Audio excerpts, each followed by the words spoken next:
2014, 18 ও 24-এর পরপর 3টি জাতীয় নির্বাচনের নামে তামাশার মাধ্যমে আমাদের ভোটের অধিকার হরণ করা হয়। এইসব নিপীড়ন এবং অধিকার ফিরে পাওয়ার জন্যই এসেছিল রক্তাক্ত জুলাই। আমাদের তরুণরা এখন একটা নতুন দেশ দেখতে চায়, যে দেশকে তারা গর্ব করে বলতে পারবে, নতুন বাংলাদেশ, এটি আমার দেশ 2.0। এক কথায় যদি বলি, দেশের মানুষ পরিবর্তন চায়, কিন্তু একটি মহল পরিবর্তনের বিরোধী। কারণ পরিবর্তন হলেই তাদের অপকর্মের পথ বন্ধ হবে, মানুষের অধিকার কেড়ে নেওয়ার সুযোগ থাকবে না। এই সংস্কৃতি বদলানোর সাহস সবার থাকে না। ক্ষমতাবানদের বিরুদ্ধে রুখে দাঁড়ানোর হিম্মত সবার হয় না। এই হিম্মত দেখিয়েছে আবরার ফাহাদ, আবু সাইদ মুগ্ধ, উসমান হাদি এবং তাদের সহযোদ্ধারা।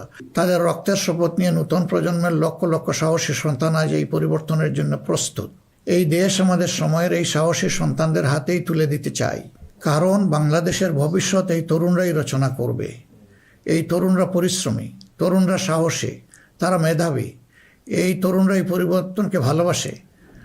তরুণরা নতুনকে আলিঙ্গন করে, সত্য বলতে দ্বিধাবোধ করে না, প্রযুক্তি বুঝে এবং সামনে এগিয়ে নিয়ে যেতে জানে। তারাই পারবে নতুন বাংলাদেশ গড়ে দিতে।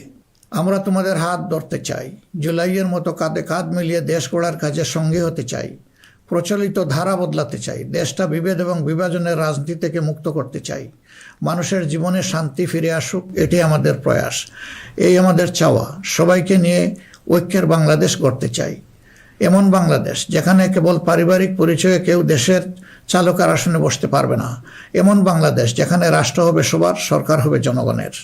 প্রিয় দেশবাসী, জনগণ চায় একটু নিরাপত্তা, সুশাসন আর ইনসাফ। তাই আগামীর বাংলাদেশকে এসব অঙ্গীকার এবং মূল্যবোধের আলোকে সাজাতে চাই। রাষ্ট্রের মৌলিক কিছু সংস্কারের লক্ষ্যে জুলাই বিপ্লব পরবর্তী সরকার কিছু পদক্ষেপ গ্রহণ করেছিল, কিন্তু তা সম্পূর্ণ বাস্তবায়িত হয়নি। এই বাস্তবায়ন সম্ভব হবে আগামীতে যে গণভোট, সেই গণভোটে আমরা যদি আমাদের মূল্যবান ভোট দিয়ে হা বলি, তাহলে সংস্কার প্রক্রিয়া তার পূর্ণতা পাবে ইনশাআল্লাহ। আমরা এই জন্যেই জনগণকে বলবো যে গণভোটে হা বলুন এবং সংস্কারতে আলিঙ্গন করুন। আমাদের সন্তানদের স্বপ্ন পূরণে আপনিও গুরুত্বপূর্ণ অংশীদার হন। নতুন বাংলাদেশের আকাঙ্ক্ষার আলোকে আমাদের পরিকল্পনা, কর্মসূচি, অঙ্গীকার আপনাদের নিকট স্পষ্ট করার চেষ্টা করেছি। বাংলাদেশে আমরাই প্রথম পলিসি সামিটের মাধ্যমে রাষ্ট্র পরিচালনার নীতি কৌশল জনগণের সামনে তুলে ধরেছি। আমাদের নির্বাচনী ইশতেহারে এর প্রতিফলন রয়েছে। এই প্রক্রিয়ায় অনেকেই আমাদেরকে সহযোগিতা করেছেন, তাদের প্রতি আমরা কৃতজ্ঞ। এছাড়াও আমরা সমাজের বিভিন্ন শ্রেণী পেশার মানুষের সাথে কথা বলেছি, বসেছি এবং তাদের মূল্যবান মতামত, পরামর্শ আমরা গ্রহণ করেছি। আমরা সুযোগ পেলে মহান আল্লাহর ইচ্ছায়, জনগণের ভালোবাসায় সরকার গঠন করলে প্রথম দিনে ফজরের নামাজ পড়েই আমরা আমাদের পরিকল্পনা বাস্তবায়ন শুরু করব ইনশাআল্লাহ। প্রিয় দেশবাসী, আমাদের শাসক শ্রেণী সরকারি পদে নির্বাচিত হওয়ার পর নিজেদেরকে দেশের মালিক গণ্য করেছে। ফলে রাষ্ট্রীয় সম্পদ, পদ, পদবি, নীতি, প্রতিষ্ঠান সব কিছু ব্যক্তিগত ও দলীয় স্বার্থ হাসিলের উপায় হিসাবে অন্যায়ভাবে ব্যবহার করা হয়েছে। এর ফলে চুরি ও দুর্নীতি, স্বজনপ্রীতির মাধ্যমে প্রতারিত করে জনগণের সম্পদ লুণ্ঠন করা হয়েছে। উন্নয়ন প্রকল্প ব্যক্তিগত ও দলীয় লুণ্ঠনের সিঁড়ি হিসাবে ব্যবহৃত হয়েছে। এই ব্যবস্থার অবসান ঘটানোই আমাদের প্রধান লক্ষ্য। আলহামদুলিল্লাহ, অতীতে জামাতে ইসলামী থেকে যারা জনপ্রতিনিধি হিসাবে সংসদ, সরকার ও স্থানীয় সরকারে দায়িত্ব পালন করেছেন, তারা কেউই দুর্নীতির দায়ে অভিযুক্ত হননি। তারা দক্ষতার সাথে দায়িত্ব পালন করেছেন। আপনারা দেশের মানুষ, তারই সাক্ষী। প্রিয় দেশবাসী, আগামী জাতীয় সংসদ নির্বাচন জাতিকে একটি নতুন স্বপ্নের দিকে নিয়ে যাওয়ার এক মহা সুযোগ হিসাবে এসেছে। যেসব সমস্যা আমরা বিগত দিনে সমাধান করতে পারিনি, যে লুটেরা গোষ্ঠীকে আমরা নিয়ন্ত্রণ করতে পারিনি, সেসব সমস্যার সমাধান এবং লুটেরা গোষ্ঠীর নিয়ন্ত্রণের সুযোগ হচ্ছে আগামী নির্বাচন। তাই জনগণকে ঠিক করতে হবে, আমরা আমাদের নিজেদের জন্যে, আমাদের তরুণ প্রজন্মের জন্যে, আমাদের নারীদের জন্যে, বয়স্ক মানুষের জন্যে, প্রান্তিক জনপদের জন্যে, শ্রমিকের জন্যে, উদ্যোক্তাদের জন্যে কোন বাংলাদেশ চাই। আমাদেরকে প্রশ্ন করতে হবে, আমরা কি সমাজে শৃঙ্খলা প্রতিষ্ঠা করতে চাই? আমরা কি নিয়ম নীতি, শান্তির রাষ্ট্র প্রতিষ্ঠা করতে চাই? আমরা কি উন্নত দেশ হতে চাই? আমরা কি শোষণ, জুলুম, দুর্নীতি, চাঁদাবাজ মুক্ত রাষ্ট্র চাই? আমাদেরকে ভাবতে হবে, আমরা কি রাষ্ট্রীয় প্রতিষ্ঠানকে জবাবদিহিতার আওতায় আনতে চাই? যোগ্যতা ও সততাকে সরকারি পদের জন্য মৌলিক শর্ত করতে চাই? আমরা কি আমাদের জাতীয় সক্ষমতা ও সৃজনশীলতা বৃদ্ধি করতে চাই? এসব বিষয়ে যদি আমরা ইতিবাচক পরিবর্তন দেখতে চাই, তাহলে আমাদেরকে আগামী নির্বাচন নিয়ে নৈতিকভাবে ভাবতে হবে। রাজনৈতিকতার ফুলঝুরির বাইরে এসে বাস্তবতার আলোকে সৎ ও দক্ষ নিষ্ঠাবান নেতৃত্ব প্রতিষ্ঠা করতে হবে। প্রিয় ভাই ও বোনেরা, আমরা আমাদের নির্বাচনী ইশতেহারে বলেছি যে আমাদের স্বপ্নের বাংলাদেশ তৈরির জন্য 5টি বিষয়ে হা এবং 5টি বিষয়ে না বলতে হবে। সততা, ঐক্য, ইনসাফ, দক্ষতা ও কর্মসংস্থানকে আমরা হা বলতে বলেছি, কারণ এসব মৌলিক শর্ত ছাড়া বৈষম্যহীন, উন্নত, নৈতিক, মানসম্পন্ন বাংলাদেশ প্রতিষ্ঠা সম্ভব নয়। পাশাপাশি দুর্নীতি, ফ্যাসিবাদ, আধিপত্যবাদ, বেকারত্ব, চাঁদাবাজিকে স্পষ্ট না করতে বলেছি। প্রিয় দেশবাসী, বাংলাদেশ আয়তনে ছোট্ট কিন্তু জনসংখ্যার দিক থেকে একটি বড় দেশ। এই জনসংখ্যাকে অনেকে সমস্যা হিসেবে বিবেচনা করলেও আমরা মনে করি এটি আল্লাহর নিয়ামত এবং এক বড় সম্পদ। তাই আমাদের জনসংখ্যাকে জনশক্তিতে রূপান্তর করতে হলে নীতি এবং নৈতিকতা ভিত্তিক রাজনীতির বিকল্প নেই। সমাজে নীতি, নৈতিকতা, শৃঙ্খলা, জবাবদিহিতা প্রতিষ্ঠা করা ছাড়া কোনো জাতি এগোতে পারেনি, আমাদের পক্ষেও সম্ভব না। যে সমাজে নারীর মর্যাদা রক্ষা করতে পারে না, সেই সমাজ কখনো সমৃদ্ধ হতে পারে না। আমরা ক্ষমতায় এলে নারীরা কেবল ঘরের ভেতরে নয়, সমাজের মূলধারার নেতৃত্বে থাকবেন সগৌরবে। কর্পোরেট জগৎ থেকে রাজনীতি সবখানে তাদের মেধার মূল্যায়ন হবে কোনো বৈষম্য ছাড়াই। আমরা এমন এক দেশ গড়ার প্রতিশ্রুতি দিচ্ছি যেখানে কোনো মা বোনকে, মেয়েকে নিরাপত্তাহীনতায় ভুগতে হবে না। আপনাদের অধিকার রক্ষার লড়াইয়ে আমাদের সঙ্গে হন। একটি উন্নত ও আধুনিক দেশ গড়ার কারিগর হিসাবে আমাদের নির্বাচিত করুন। প্রিয় দেশবাসী, আমরা মনে করি সমাজে ন্যায় বিচার ও ইনসাফ প্রতিষ্ঠা করতে হলে সকলকে মর্যাদা দিতে হবে এবং সকলের মানবাধিকার সুরক্ষা করতে হবে। সকল পরিচয় নির্বিশেষে আমরা অঙ্গীকার ব্যক্ত করছি যে একটি মানবিক উন্নত দেশ গড়ার জন্য দলমত নির্বিশেষে সকলের মান, ইজ্জত, অধিকারের সুরক্ষা দিব ইনশাআল্লাহ। এই বাংলাদেশ মুসলমান, হিন্দু, বৌদ্ধ, খ্রিস্টান সবার। কেউ ভয়ের সংস্কৃতির মধ্যে বাস করবে না। যদি কেউ ধর্মীয় পরিচয়ের ভিত্তিতে আঘাত করার চেষ্টা করে, আমরা অতীতের মতো ভবিষ্যতেও তা প্রতিরোধ করব। প্রিয় দেশবাসী, আমাদের প্রত্যাশার বাংলাদেশ গড়তে হলে 3টি জায়গায় আমাদেরকে বিশেষ গুরুত্ব দিতে হবে। একটি হচ্ছে শিক্ষায় সংস্কার। শিক্ষা হতে হবে নৈতিকতা ভিত্তিক এবং সেটা হতে হবে টেক বেসড।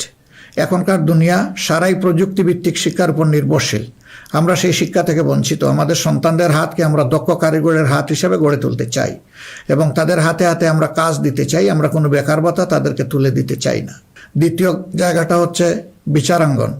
ন্যায় বিচার সমাজের প্রতিষ্ঠা হলেই কেবল আমরা আমাদের প্রত্যাশার বাংলাদেশ গড়তে পারবো। অন্যথায় দুঃশাসন এবং দুর্নীতির কণ্ঠ রোধ করা মোটেই সম্ভব হবে না। অতএব বিচার বিভাগকে আমূল ঢেলে সাজাতে হবে। সেখানে অবশ্যই সৎ, দক্ষ এবং কমিটেড যে সমস্ত লোকেরা আছেন তাদেরকেই বিচারের আসনে বসাতে হবে। তৃতীয় জায়গাটা হচ্ছে আমাদের অর্থনীতি। এই ভঙ্গুর অর্থনীতি নিয়ে দেশকে আগানো সম্ভব নয়। সুতরাং অর্থনীতিতে ব্যাপক সংস্কার সাধন করতে হবে। বিশেষ করে ব্যাংকিং সেক্টর এবং অপ্রাতিষ্ঠানিক যে সমস্ত খাত রয়েছে সেই জায়গাগুলোতেও আমাদেরকে প্রাতিষ্ঠানিক ও অপ্রাতিষ্ঠানিক খাতে আমাদেরকে হাত দিতে হবে। আমাদের ব্যবসাকে করতে হবে বিনিয়োগ বান্ধব। বিনিয়োগ বান্ধব হলেই দেশে কর্মসংস্থান তৈরি হবে এবং আমাদের বেকারত্ব দূর হবে। এই 3টা জায়গায় আমাদের গুরুত্ব দেওয়া ছাড়া কোনো উপায় নেই। আমরা আশা করব দেশবাসী আমাদেরকে তাদের মূল্যবান ভোটের আমানত সমঝে দিয়ে আমাদের দেশকে প্রত্যাশার আলোকে গড়ে তোলার ক্ষেত্রে আমাদেরকে সহযোগিতা করবেন। সম্মানিত উলামায়ে কেরাম, একাধিক ধর্মের এ দেশ মুসলমানগণ সংখ্যাগরিষ্ঠ। তাই মুসলমান হিসাবে এটি আমাদের দায়িত্ব যে সমাজে ন্যায় বিচার, ইনসাফ প্রতিষ্ঠা করা এবং সকলকে সুরক্ষা দেওয়া। এগুলো ইসলামের শাশ্বত আদর্শ। সকল মানুষের মৌলিক অধিকার নিশ্চিত করা আমাদের কর্তব্য। আল্লাহ তাআলা স্পষ্টত বলেছেন, ইন্নাল্লাহা ইয়া'মুরুকুম বিল আদলি ওয়াল ইহসান ওয়া ইতা'i যিল কুরবা ওয়া ইয়ানহা আনিল ফাহশাই ওয়াল মুনকারি ওয়াল বাগয়।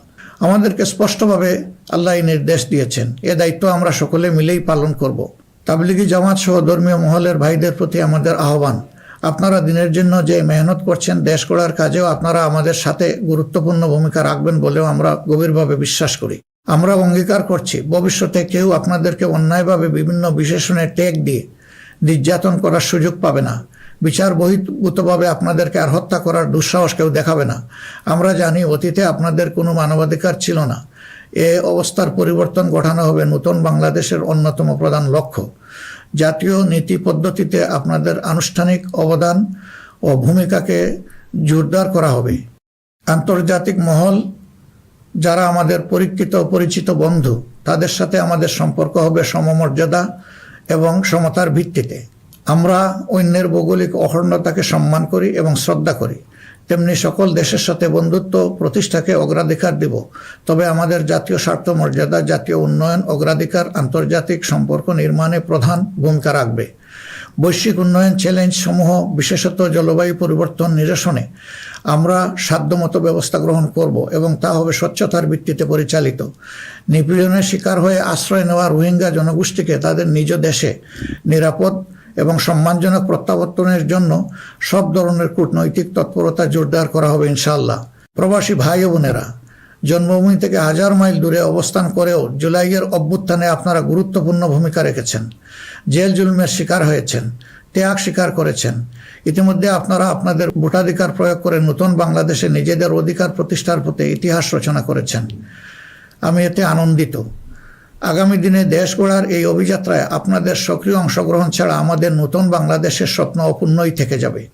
আমরা চাই প্রবাসীদের অধিকার এবং মর্যাদা রাষ্ট্রীয়ভাবে নিশ্চিত করতে। সে লক্ষ্যেই প্রবাসীদের জন্য ভলান্টিয়ার প্রতিনিধি নির্বাচন করা হবে, যারা প্রবাসীদের বিভিন্ন সুযোগ সুবিধা, সেবা এবং সমস্যার বিষয়ে দূতাবাস বা হাইকমিশনের সাথে সরাসরি সমন্বয় করে প্রবাসীদের স্বার্থে উপদেষ্টা ও প্রতিনিধি হিসাবে কাজ করবে। তাছাড়াও বাংলাদেশের বাইরে যেখানে যেখানে সমস্যা রয়েছে, যেমন ইংল্যান্ডে ম্যানচেস্টার ফ্লাইট বন্ধ করে রাখা হয়েছে, আমরা কথা দিচ্ছি আর কোনো ফ্লাইট বন্ধ হবে না, বরঞ্চ পূর্বের চালু ফ্লাইটগুলো আমরা আবার ফিরিয়ে নিয়ে আসব। নিউ ইয়র্কে নতুন করে বাংলাদেশ ফ্লাইট ইনশাল্লাহ চালু হবে। এরকম দুনিয়ার যে যে জায়গায় এই ফ্লাইটগুলো চালু হওয়া দরকার তা আমরা নিশ্চিত করার ব্যাপারে বদ্ধপরিকর। দেশ আর পিছনের দিকে যাবে না, দেশ এগিয়ে যাবে সামনের দিকে ইনশাআল্লাহ। প্রবাসী ভাইয়েরা যখন বিদেশে মৃত্যুবরণ করেন তখন অত্যন্ত অসহায় অবস্থা, তাদের লাশ উপেক্ষিত হয়। আমরা কথা দিচ্ছি, যারা আমাদের রিমিটেন্স যোদ্ধা তারা আমাদের গর্বের ধন। কেউ যদি আল্লাহর ইচ্ছায় বিদেশে ইন্তেকাল করেন, আমরা অত্যন্ত সম্মানের সাথে আমাদের কাঁধে করে তাদের লাশ দেশে বয়ে নিয়ে আসবো ইনশাআল্লাহ। আমাদের প্রবাসীরাও জাতীয় সংসদে আনুপাতিক হারে ইনশাআল্লাহ তাদের প্রতিনিধিত্ব আমরা নিশ্চিত করার পক্ষে।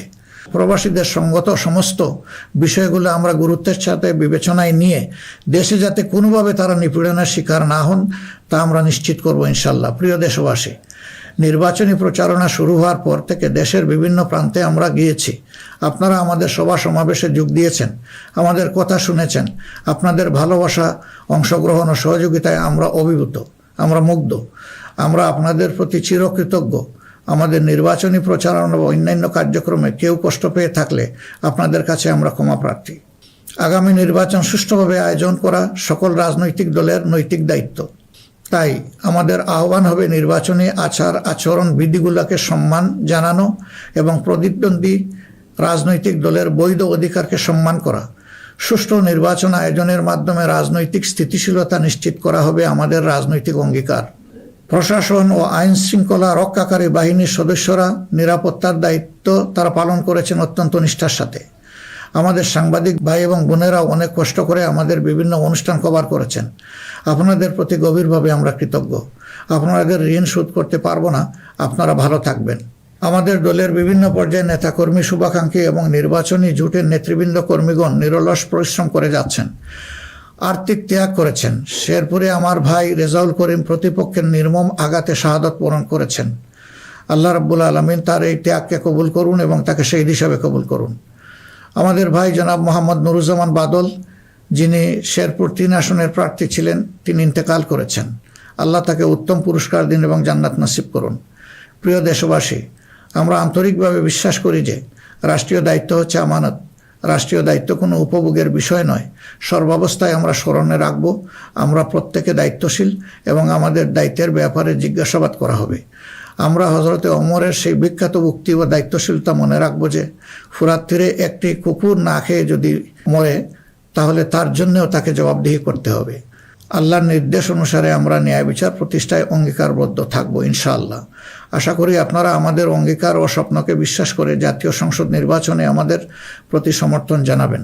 আগামী 12 ফেব্রুয়ারি তারিখে জামাতে ইসলামের প্রার্থীদেরকে দাঁড়িপাল্লা মার্কায় এবং যেসব অঞ্চলে অপর 11 দলীয় অপরাপর প্রার্থী রয়েছেন তাদেরকে আপনারা আপনাদের এলাকায় ইনশাআল্লাহ মূল্যবান ভোট দিয়ে নির্বাচিত করবেন। এই আকুল আবেদন আপনাদের সকলের প্রতি রাখলাম। আল্লাহ পরিবর্তনের এক মহা সুযোগ আমাদেরকে এনে দিয়েছেন। আসুন সেটা কাজে লাগাই। বিগত দিনের রাজনীতি পরিহার করি, একটি নতুন বাংলাদেশ তৈরি করি, যেখানে সবাই মান, ইজ্জত ও মর্যাদা নিয়ে বাস করবে। আমরা আমাদের তরুণ সমাজকে সমাজের ককপিটে বসিয়ে দিতে চাই। বাংলাদেশ নামের উড়োজাহাজটি তারাই চালাবে, তারাই হবে ক্যাপ্টেন, তারাই হবে এটার পাইলট। আমরা গিয়ে বসবো প্যাসেঞ্জার সিটে। হে তরুণরা, তোমরা তৈরি হয়ে যাও, এই দেশ তোমাদের জন্যে।